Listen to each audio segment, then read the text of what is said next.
Assalamualaikum warahmatullahi wabarakatuh. Perkenalkan, nama saya Bagus Budi Firmansyah dengan NIM 2001030116. Di sini saya dari kelas MLIE 3D. Pada kesempatan kali ini saya dan teman saya akan mengerjakan soal ganjil, yaitu nomor 1 dan 3. Dan saya sendiri akan mengerjakan soal nomor 1. Pada soal nomor 1 ini, kita akan bersama-sama menentukan solusi awal alokasi pengiriman menggunakan metode least cost method. Yang kedua, kita juga bersama-sama menentukan alokasi pasokan yang optimal menggunakan metode MODI dari ketiga plan tersebut berdasarkan solusi awal pada poin A, sehingga dapat diperoleh biaya transportasi yang minimal. Untuk menentukan solusi awal alokasi pengiriman menggunakan metode least cost method, untuk metode least cost ini, sel yang dihuni harus dengan cost atau biaya yang terendah. Dan dari tabel harga bahan bakar tiap vendor tadi, dari tabel harga bahan bakar tiap vendor tadi. Lah, biaya bahan bakar terendahnya pada pendistribusian dari vendor ini yaitu vendor 3 ke Bandara Ki dengan biaya bahan bakar sebesar 8. Dan untuk angkanya sendiri dimasukkan ke dalam sel tersebut itu dilihat, kita bandingkan dari kapasitas dan permintaannya. Dan dapat dilihat di sini angka yang paling kecil yaitu dari permintaan sebanyak 8. Jadi kita masukkan angka 8 pada permintaan ini pada kolom sel ini. Oke, untuk selanjutnya itu biaya terendah selanjutnya yaitu pada vendor 1 Bandara S dengan kos 10 dan di situ dapat dilihat angka perbandingan antara permintaan dan supply-nya yaitu 7 dan 14. Maka kita akan masukkan angka supply ke dalam sel karena memiliki nilai yang paling kecil. Oke, nilai yang paling kecil dan selanjutnya dan seterusnya begitu. Pokoknya intinya metode least cost method ini dilihat dari nilai yang terendah, kita urutkan dari nilai yang terendah sampai nilai yang terbesar cost pada sel. Dan untuk solusinya di sini kami mendapatkan 814 liter.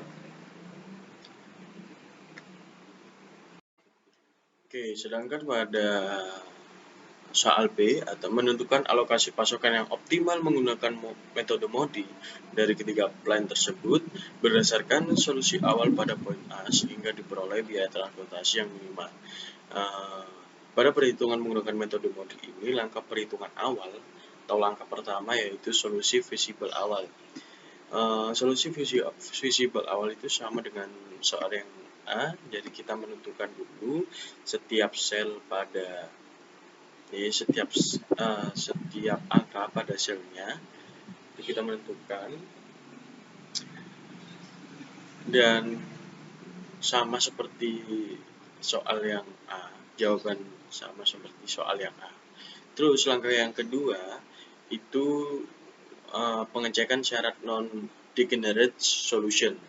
Nah, itu kita lihat jumlah kotak yang terisi tadi pada langkah pertama itu berapa, dan di sini pada tabel di bawah ini kotak yang terisi sejumlah 6. Dapat dilihat pada layar, itu saya warnai oranye dan itu kotak-kotak yang terisi sejumlah 6. Dan syarat untuk non-degenerate solution itu sendiri yaitu M plus N min 1. M itu apa sih? M itu baris dan N itu kolom.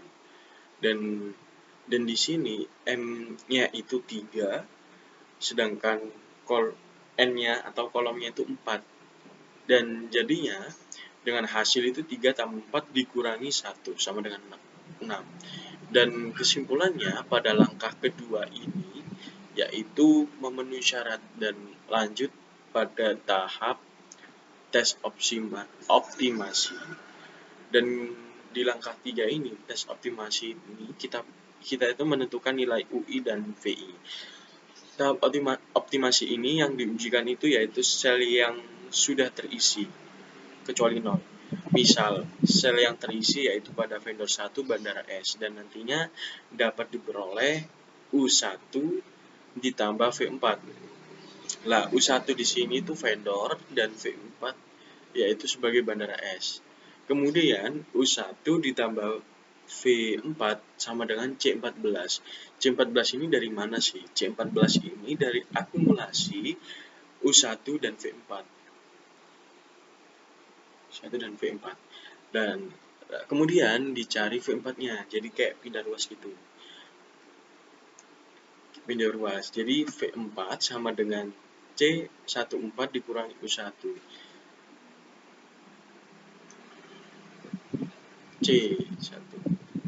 C14 sama dengan 10 dari kosnya dan dikurang 0. 0 ini dari mana sih? 0 itu dari U1 yang sudah merupakan ketetapan. Sudah merupakan ketetapan yang bias di PPT. PPT yang ada pada penjelasan. Dan dilakukan begitu seterusnya. Pokoknya intinya pada langkah 3 tes optimasi penentuan nilai UI dan VI ini kita menentukan nilai UI dan VI. Oke, langkah selanjutnya masih tes optimasi tapi evaluasi opportunity cost untuk semua water score. Jadi pada tahapan ini yang dievaluasi adalah sel yang berisi angka 0 saja.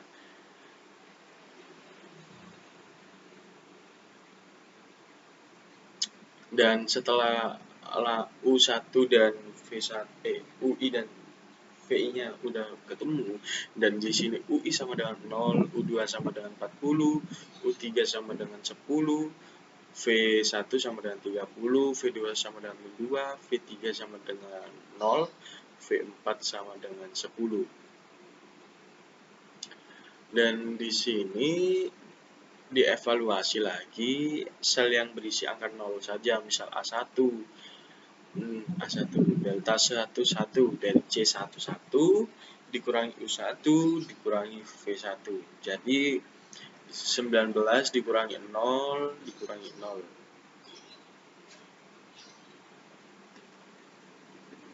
Oh, mohon maaf. 19 dikurangi 0 dikurangi 30. Sama dengan min 11. Dan setelah dilakukan semua perhitungan delta tersebut, itu di sini dapat kita lihat terdapat angka negatifnya. Dan sedangkan pada syarat opportunity cost, nilai yang optimal itu yaitu nilai yang harus lebih dari 0. Dan pada perhitungan ini terdapat dua nilai negatif yaitu min 11 dan min 8. Oleh karena itu, perlu dilakukan realokasi. Dan realokasi ini antara kedua nilai tersebut dipilih yang paling negatif, yaitu min 11. Dan langkah keempat, itu kita melakukan realokasi. Nah, pada tabel di bawah ini, dan nilai di sini nilai yang perlu dialokasi min 11 yang berada pada U1 dan V1. U1 dan V1. Dan pada tabel di bawah ini nilai paling minimum dari nilai isian kotak yang bertanda minus yaitu 3. Jadi kita membentuk garis ini dan melewati angka-angka. Melewati angka tidak boleh 0. Melewati angka tidak boleh yang kosong, tidak boleh dilewati yang kosong. Jadi kita harus melewati yang angka-angka saja. Dan di sini antara dan dari nilai isian kotak yang bertanda minus itu dari nilai antara min 3 dan min 7 yang dilalui garis itu yang paling minimum yaitu min 3. Jadi kita pilih min 3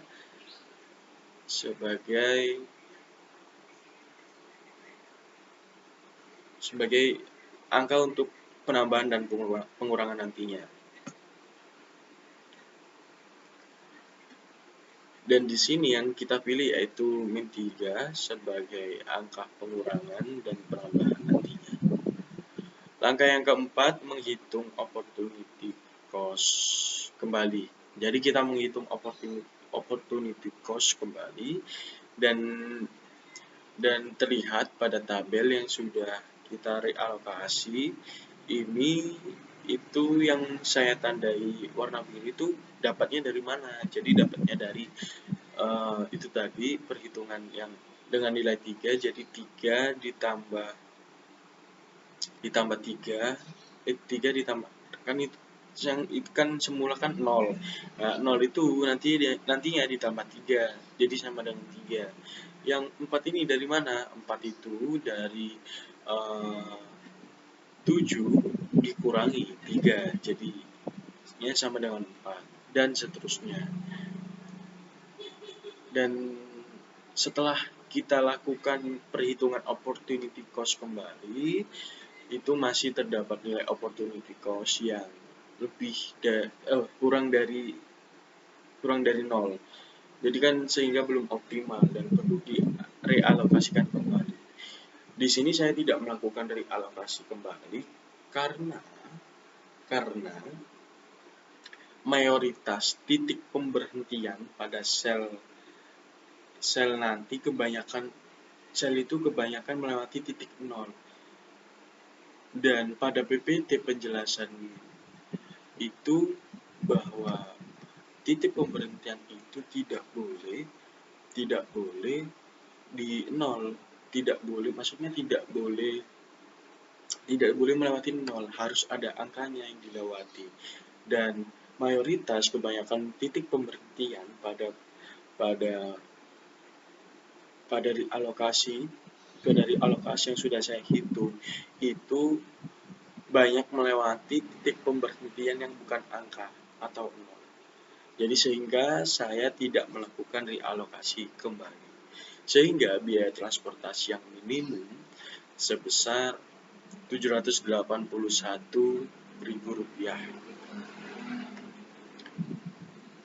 Terima kasih. Assalamualaikum warahmatullahi wabarakatuh. Perkenalkan, nama saya Nadila Putri, NIM 2103132 dari kelas MLIE 3D. Di sini saya akan menjelaskan tentang bagaimana kita mengetahui perkiraan waktu yang tepat untuk proses penjadwalan produksi. Nah, di sini ada studi kasus yaitu PT proyek pembuatan smartphone model baru di perusahaan elektronika, yang dimana kami akan menggunakan metode PERT untuk mempermudah proses penjadwalan produksi yang tepat. Nah, di sini diketahui tenggat waktu yang diberikan itu 26 minggu.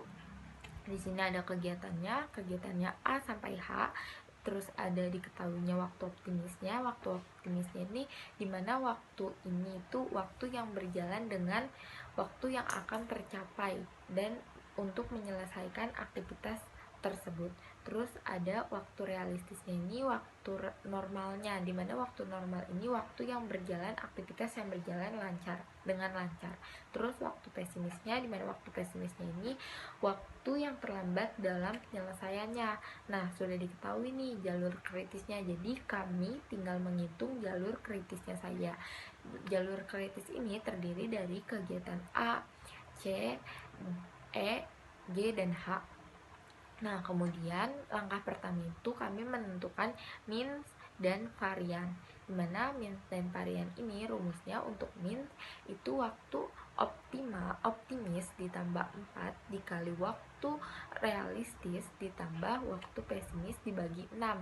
Yang dimana kita ambil contoh waktu optimisnya itu 1 ditambah 4 dikali 2 ditambah 3 dibagi 6. Nah, di sini kami dapatkan minnya itu 2. Kemudian kami total. Nah, di totalnya ini di jalur yang kritisnya saja. Kemudian kami hitung nih variansnya, dimana varians ini dengan rumus waktu pesimis dikurang waktu optimis dibagi 6 pangkat 2, yang dimana didapat, kita ambil contoh 3 dikurang 1 dibagi 6 di pangkat 2, yaitu 1/9, yang dimana ini saya desimalkan menjadi 0,11, kemudian totalnya kami hitung 3,11, yang ini total ini tuh dari jalur kritisnya saja. Nah, sudah didapatkan jalur kritisnya, sudah diketahui tadi, yaitu A, C, E, G, dan H. Kemudian finish. Nah, waktu penyelesaiannya ini 26 minggu dikasihnya.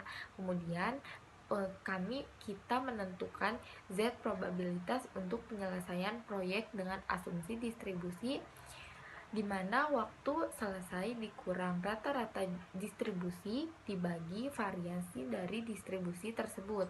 Nah, di sini kami dapat 26 minggu dikurang minnya tadi 15 dibagi akar dari 3,11 itu, yaitu 1,76, yang didapat 6,25. Kemudian kami melihat nih, tabel probabilitas itu dinilai 6,25 itu terdapat diperoleh 0,999. Kemudian dari 0,9 ini kita masuki ke rumus, yaitu 1 dikurang waktu pesimis, Z lebih besar dari 1 dikurang 0,9999 sama dengan 0,01001.